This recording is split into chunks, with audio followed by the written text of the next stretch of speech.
My income now is at about 32 to 3,500 a week. All right, guys, what's going on? We got Marcelo in the chair in the hot seat today, guys. My name is Alexi Michael, founder and owner of Learn to Cut, one of the largest online platforms in the world. We have a very exciting guest today, someone that has inspired me a lot in our program, and I'm sure he's got a lot to share. And before I start, though, I want to make the intro of you, Marcelo. I know you have probably a lot that you want to say, but I want to just start off by saying who Marcelo was, and then I have a few questions for you, bro. But before being a barber 3 years ago, Marcelo was working at a corporate grocery store, and then he went on by opening his studio. And at the time, before joining Learn to Cut, he was charging about $40 to $50 a haircut. He felt like he was busy. He felt like his workload was too much, and he didn't have enough time to spend with his family and his kids. And his goal was to reach 12, 15K. And the reason for that is because he wanted more time freedom. So Marcelo realized that he needed to focus on his skills, especially with longer hair, to support his price point and increasing that income to 12, 15K a month. Dude, you are someone that has not only inspired me, I'm sure has inspired a lot of people in our program, but I feel like the level of work and the quality that you've been putting in and the consistency of how often you show up, bro, is very inspiring. And I think that's probably a big reason of why you keep winning. And further than that, I want to talk more about your accolades, but recently he won a one-shot award. This is a hair award, and his quality of work, guys, you have to check him out, is fucking unbelievable. So this is someone that very obviously is very passionate about the industry and is very detail oriented. And that's something that I very much thrive for. And I hope that, I'm consistently doing it at a level that is very high. So Marcelo, let me ask you this, bro. Quick question. Why don't you walk people through exactly who you were before you joined Learn to Cut, right? So obviously I did a quick little summary of like your grocery, working at a corporate, but I want to know more about that. So you worked at a corporate space and this was a grocery store. Walk me through that and like how you led up to just becoming a barber and like how that transition happened. Yeah. So, I actually used to cut hair in high school. Okay. That's when the love first came about. But me being a 19-year-old kid, wanting to have consistent money in their pocket. This is 2010, right? Okay. There was no Alexi Michael. There was no Instagram. There was none of that. It was very raw. It was very competitive. And if you wanted to get ahead, you pretty much had to go to your local barbershop, Yes. shadow the best barber there, and just hope that people will start walking in for you. So I dropped cutting hair. I joined a local grocery store, and pretty much grew my career with them up until post COVID 2021. I'm guessing that um, was probably a good filter for clients, right? Like being in there, like talking to people, either employees or even clients. I'm sure that was an easy filter into getting clients, right? yeah, absolutely, Yeah. absolutely. Yeah, fast forward to 2021. I became a father, and it made me look at a lot of things in terms of the time that I wanted to spend with my son, and just overall career. I think I got to the highest point running, being a store manager and whatnot. And the thought of cutting hair again came to mind. And within 2 weeks of having that thought, I called my boss and I was just like, hey, listen, I'm not coming back. And yeah, I quit on the spot. 2 weeks later, I set up a little barber studio in my apartment. I started cutting hair, and I enrolled right into barbering school. I wasn't licensed. I didn't have anything. I hadn't touched a pair of clippers in 10 years. Wow. So for me, it was like, all right, I know how to cut hair, but now I have to dive into how the industry has progressed over the last 10 years. Right. And I needed to catch up. Yeah. So, getting into education, going to all these look and learn seminars, barber expos, all these multi-day courses, that drew my attention right away. And I was just like, okay, if I want to be the best barber that I know I could be, I have to put in the work, because I can't just show up and expect people to book with me just because they knew who I was back in high school. They knew I could cut hair, so it was a lot of catching up. It was a huge risk financially, right? Because I was making about six figures in that corporate platform, now starting from scratch, right? Barely making $400 or $500 a week, Yeah. newborn son, still had bills to pay. So yeah, fast forward to now, right? All these accomplishments that I've been able to get over the past 4 years, and getting to these all these new financial goals. It did not come easy, but it's all starting to come together because of all the work and the effort that I've been putting in the last 4 years. So And it's funny, it's like, well, you don't realize it's like a graph, right? Like what people don't see, they might look at you as successful now, but what they don't see in a graph is like all the lessons, the ups and downs, right? So I want to touch up on that, right? yeah, So you were fully booked, you were in a good position before Learn to Cut. You were still charging about $40 a cut. yeah. Why feel the need to be like, you know what, dude, I need to still keep advancing. I still need to grow. Why feel the need of like, okay, I need to do more, right? Most people at the income that you were at would be pretty happy, right? Like, Yeah. why did you feel like it wasn't enough and you needed to still excel, still put yourself in a position of growth, which is challenging, which is uncomfortable? Why do that? Because there's no ceiling in this industry. There's literally you could choose a lane and run with it, and there's no ceiling. I compare it to, my prior career, right? I got into a position and I'm pretty much capped. Right. The next level up was being a CEO, which I was years away. Salary was the same thing, right? I was Yeah. capped at a high level manager position, and that was it. So now with barbering, it's very different, right? Like, as long as you put in the skill, as long as you put in the effort, the work, there's really no ceiling Yeah. what you can get in this industry. And like you said, yeah, I was booked out. I was bringing home, really good money, but at the same time, I felt like that level of complacency started to set in. Right. And one thing that I hate is complacency. I don't like being comfortable. Once I get comfortable, that's when the head starts, my thoughts start racing. And I'm like, all right, what's next? What do I need to do in order to get to that next level? And that's where Learn to Cut came into play. I, And I yeah. love that you said that. And sometimes, the benefit of understanding the corporate ladder is kind of similar to kind of how you put yourself in the barbering shoes. You understood what it took to get to a certain level, and you realize what the corporate world is like, okay, well, there's a cap. Sure, you could have been a CEO, but you probably weren't as passionate about it. And you probably would have made Mhm. great money if you were, but you're like, I don't want a ceiling. You don't want to wait a few Sure. years before you were a CEO. Now, let me ask you this. Why did you choose us? You've said you've done multiple seminars. You've done a Mhm. lot of education even before. Why did you feel like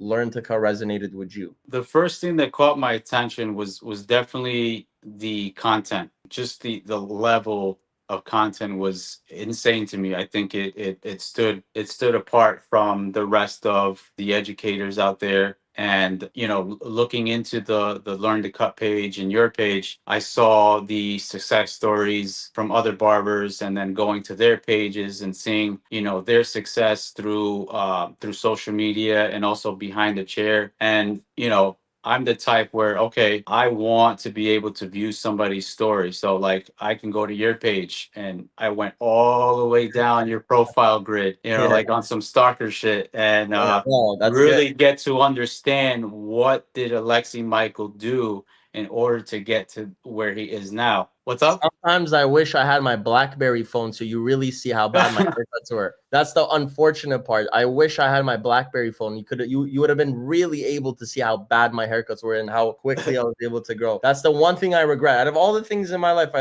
regret removing that, like getting rid of my BlackBerry. But Yeah. sorry to stop you there. I just had to had No, to you're good. You're good. But yeah, just overall, man, the level of clarity in your videos, right? Very short, 30-second videos, but even watching those short clips, you just took away so much. And in my head, I'm like, all right, well, if I'm getting a whole lot out of these 30 seconds, I can only imagine what it is to actually join the program, go through the due process, and see where I come out the other end. Yeah, man.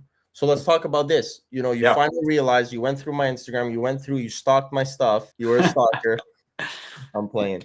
You went through my stuff. You saw the value, 30 seconds. You said, fuck it. Let me take this risk. Now you're in the program. At what point did you feel like, okay, like, holy cow, like these guys are the real deal. Like I'm learning a lot. When was that kind of like point in the program where you're like, okay, this is like worth the money I spend. This was valuable. Coaching calls. Okay. Yeah, I've been working with John and previously Rob, and just the level of accountability, which is absent from a lot of barbers' mindsets, is Yeah. accountability. Yeah, man. Um, you know, we would have our phone calls, and we would just touch on every point that we left off on our previous call. And for me, it was just staying on top of everything, making me feel uncomfortable, which was a good thing, right? Because that was my sign that, okay, I've progressed from our previous call, and now it's time to get uncomfortable again and just hold myself accountable for whatever it is, whatever task that I have, assigned to do. So that's when I kind of knew, okay, like this is business. Like I've Yeah. invested all this money, and these guys are making sure that this investment is worth every penny, and it has. And it's funny, like when we talk about in my company, we talk about core values. A big one is integrity. And the reason why I say this is because it would be out of our integrity to not uphold in some for someone's standard. Example, what's so crucial about our coaching calls, especially in the onboarding process, is we need to know how far we could push you, and we need to know where we think your standards are, because we want to uphold you to that. And initially, whenever anyone joins, and I'm sure we ask you this, like, what are your goals? So if your goals are X, Y, and Z, and you're not aligned to, and you're not, you're not being that person that you need to be to get to those goals, we're going to make sure we're going to keep you accountable to that. And especially, a lot of people have audacious goals, right? You had very audacious goals, and funny thing is, you did hit them, right? Why you hit them is very easy to understand. Like for me, Mm. it's a simple equation. It was consistency, and it was just you willing to listen to every single thing we mentioned, and that's why you hit the numbers you hit, which we'll get into in the next, in a couple of minutes. But yes, it's what you said, dude. I think that's the one of our main key components, is more than accountability, is making sure that we're keeping you to the goals that you want and keeping you at that highest standard. So, you've gone through that, you felt like the value was there. And then the next thing was, okay, so at what point did you feel like your skills were increasing? At what point did you go back to the shop? You're like, okay, I'm learning this and now I'm applying it and I could see the results getting better. When did you feel that? I started to feel the skill set start to improve when I did not feel, I didn't second think creating content around hairstyles that I was previously uncomfortable with. Because I would look at these videos, I would look at your videos or John videos or Rob's videos, and I would say, shit, like when am I going to be able to comfortably record myself doing these haircuts, following these techniques, and post them? And as I started to go through the modules and feel the confidence start to rise in my skill set, that's when I was like, okay, like it's my turn. Like it's now or never, Yeah. So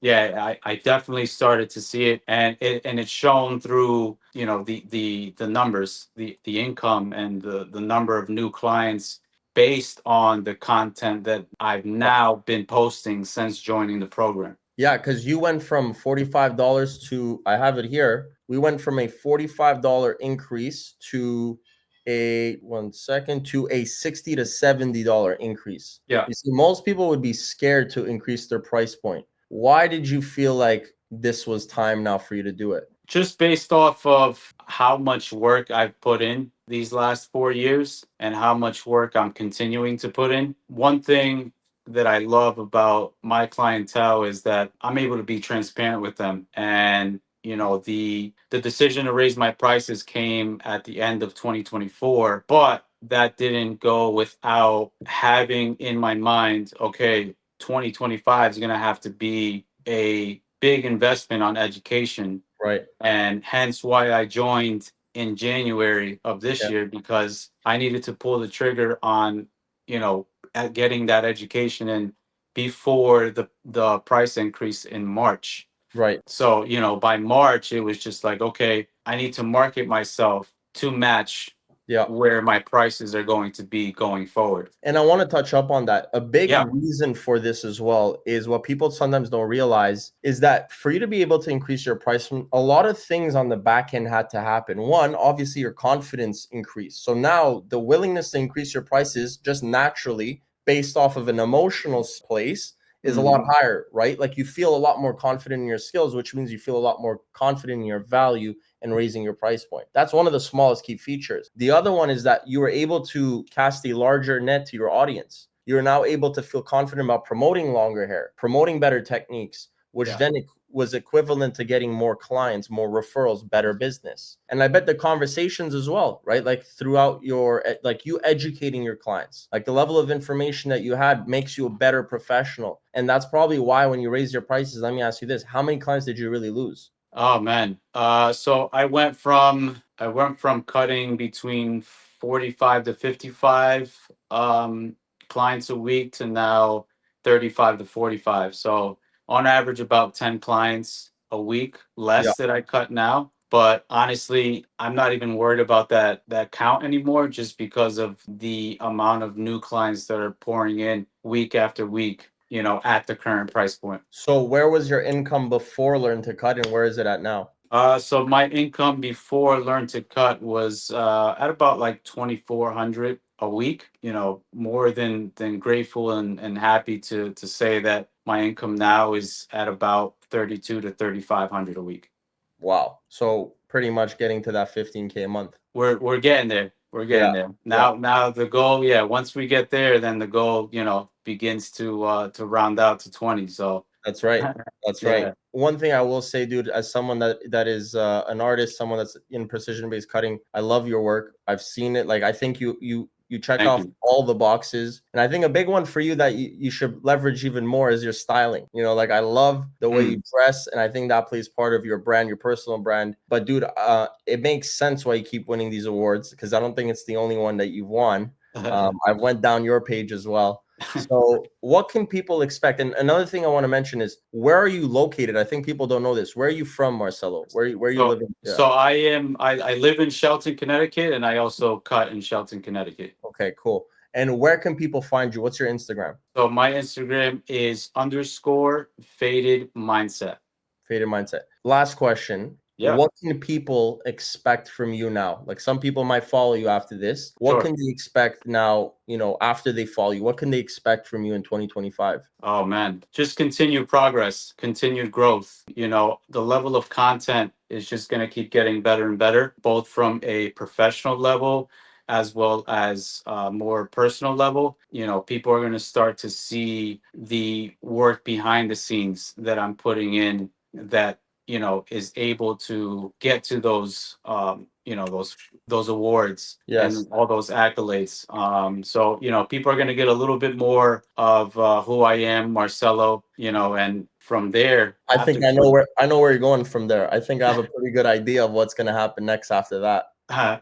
Which is probably education. you know what, I do have to admit it's been creeping in my head more and more. And I had this conversation last night with John because he actually kind of had the same thought process in the beginning of his teaching career. I was not a fan of the thought of being an educator or anything like that. Fast forward to now, I think, man, there's just so much knowledge out there. There's so much knowledge that I have that I'm still looking to go out there and get. And there's really nothing more satisfying to be able to cascade all that information and education onto young barbers or any barber out there who shares the same mindset that I do. Yeah. And I'm willing Yeah. to take the time and effort and energy to be able to spread Share that, that. Yeah, like yeah. you are. Of course, man. And it's funny when me and John spoke 6 months ago as well. Actually, a little bit longer. It was about 9 months ago. He said he'd never ever teach. He said he was like, forget Yeah, about education. It's not for me. This guy's getting he's getting opportunities to travel around the world and teaching now. So it's that's crazy how amazing. quickly that changes. And a lot of it, I think, comes down to maybe he won't admit it, but maybe he will. Is his confidence in his ability. And I think the pursuit of wanting to be better and the pursuit of education will naturally, and here's what happens, the natural progression is people actually asking you without you mentioning it. You Yeah, getting better on content, you showcasing more of your work, people are going to be like, how, Marcelo? Right? So I think that's going to just naturally be your progression. And at the end of the day, the best feeling I've ever gotten in my career and to this day is just giving back. Money will never make you feel that way. I truly mean it when I say that. And the best way absolutely. for you to grow is actually based off of the only time I've ever really grown was when I stepped into education, which is funny how that works. Mm. So, dude, super proud of you. Can't wait to see what's next. And I'm sure you're gonna crush it in whatever endeavors you have in your career. So, bro, appreciate your time again. Thank And you, man. guys, do not miss this man. Please follow him all the way from Connecticut, Marcelo Urbina. Take care, everybody. Ciao, guys.